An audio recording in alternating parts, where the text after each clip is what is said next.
It was a great night in Trojan Arena, especially because it was our senior night, and we honored 6 players and 3 other extended members of our Trojan women's basketball team. And so they all had family here, and it was great to play great in front of our family. I think this group has improved more on and off the court, just about as any team I've ever coached. And so even though the people in Trojan Arena tonight, they might not know how they've improved off the court, they were able to show it on the court, their improvement. And so that's always nice in front of family to be able to demonstrate that. And Coach, that first half, defensively, you guys were all over USM, held them 3 of 19 from inside the arc. Just talk about how the team was kind of able to do that and conjure up the scouting report and put it into effect. Yeah, so, they were determined. They were in a stance, they were talking, they were doing great on defense, but really the surprising thing, well, it's not surprising, but it's Coach Graff's scout. She had a great scout report, keeping the ball out of Malia Grace's hand, their post player. She's definitely one of the top 3 post players in the conference, without a doubt. And Coach Graff came up with a game plan that utilizes the guards' help to keep the ball, out of her hands.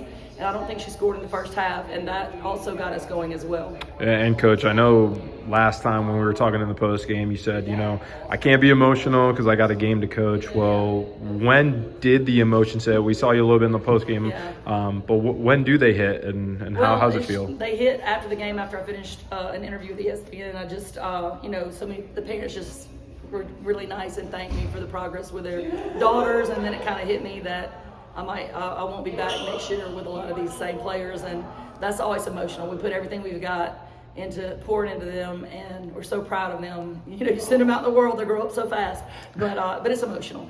And Coach, just talk about the impact that they've made. 2 of them were on that historic WNIT run last season, and then you get the other 4 here, and they've done, like you said, improved on and off the court. Just talk about their impact overall. I think it's a thing, the word is synergy to use, because each one of them has made ground and improvement in their way, and that gets the ball rolling, and in the next one it gives them the leverage to make the improvements that they need to make. And so, like I say, in so many areas of their life, it's been a growing experience, and it's not over yet. Probably the best is still in front of us, and we're still fighting for Troy University for another championship. So we have a lot to improve on before then, but we have that momentum going, and it's snowballing, and we want to keep it going. And speaking of snowballing, the snowball effect of the overall series record against USM has now improved, as you guys have won 3 of the last 4, including back-to-back in Trojan Arena. Just talk about how this team's made the adjustments to kind of understand USM, and obviously we know what their coach is battling, and so just talk about that as well for what it's like to face Southern Miss. Yeah, Southern Miss is tough. It's not easy to beat Southern Miss. They're tough. It starts from the top down with Joy Lee McNillis, their head coach, who was not here tonight. And I appreciate anybody watching or listening to this right now to stop and say a prayer for her, because she's the toughest fighter that I know, and she is going through treatment and going through a lot of things. And but our team is tough as well, and her staff, she has an excellent staff, and they're doing an excellent job carrying on without her. But I also have to give credit to Coach Graff, whose scout this was. She studies Southern Miss night and day.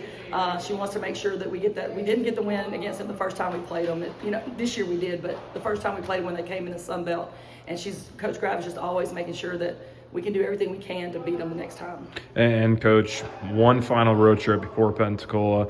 You guys are going back up against ULM. Just talk about how this team is going to first enjoy this and soak these moments in, but also get ready for the next one. Yeah, well, we have to soak these moments in, but when Monday rolls around in about 24 hours, our mind has to totally be locked in on. It's so hard to win on the road, but to do what we're trying to do, get a great spot in that Sun Belt Conference tournament, it is very important that we win these 2 on the road. So we have to be at our best, and we have to keep it improving at a very high rate, and that's what we plan on doing.